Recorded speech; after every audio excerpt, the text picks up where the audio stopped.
I want to just start by just asking everyone on the panel or witnesses, and I had a chance to read all the testimony before, but just to set the agenda, just if we can go down real briefly, do you believe, just for the record, that the federal government, any part of the federal government, is knowingly concealing evidence about UAPs from the public?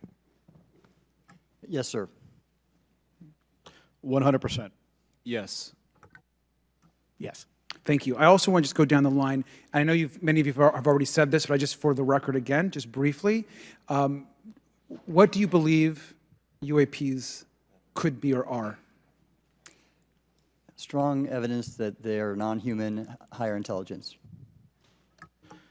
I echo my colleague's comment, sir. Genuinely do not know. Don't know, but we must find out. Okay, thank you. I appreciate those answers, gentlemen. I think this is obviously another remarkable hearing with just really important information, so I thank all of you for answering the questions. Admiral, I just want to go back to one thing. Now, last year, our subcommittee heard from two retired Navy pilots, Lieutenant Ryan Graves and Commander David Fravor, regarding UAPs. Actually, I think Ryan is here in the audience and been a great person to get to know and to have conversations with.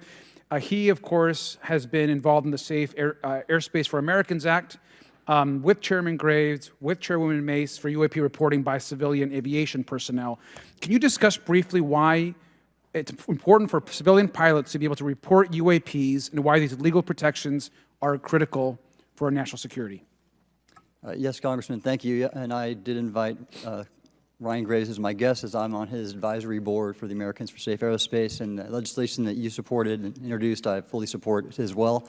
And I think it's important that more civilian pilots, commercial pilots, report so we can better understand and learn and do research on UAP, as well as remove the stigma so more citizens report on what they observe.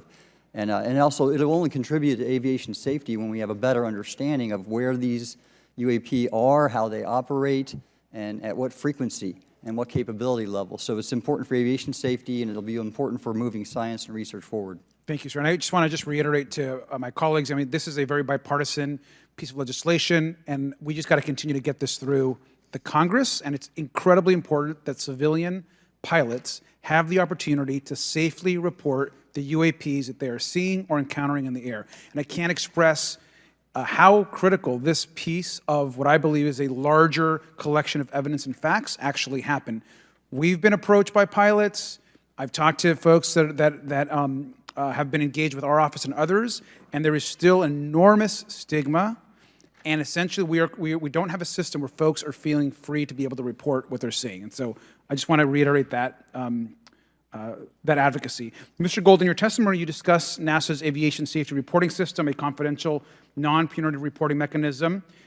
In the Safe Airspace for Americans Act, we explicitly allow for civilian reporting, of course, of UAPs. Can you explain why the NASA task force recommended the use of the aviation safety reporting system? The aviation safety reporting system is an existing system that is trusted, that has taken hundreds of thousands, now millions of cases.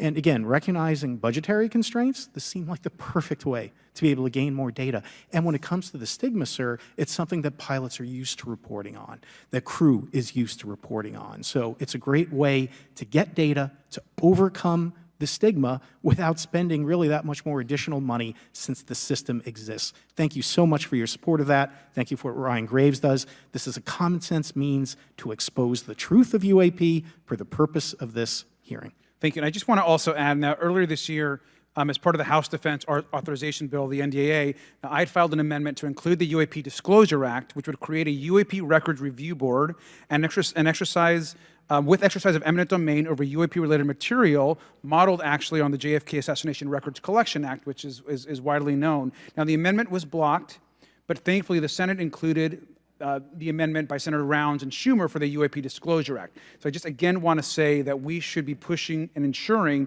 the UAP Disclosure Act, which is bipartisan in its support, should move forward. And if I can just briefly, particularly Admiral, can you just briefly, as I close my time, explain why the UAP Disclosure Act would be critical for us and our national security? Thank you, Congressman. Yes, I believe the UAP Disclosure Act is important for national security, as well as advancing potential socioeconomic benefits resulting from UAP research, as well as public safety, as we referred to previously regarding aviation. And this act will allow for greater transparency and open research, and that's why I'm also a member of the UAP Disclosure Fund as an advisor, as in the Sol Foundation, as an advisor, senior strategic advisor, which is advocating for the same. Thank you very much. I yield back.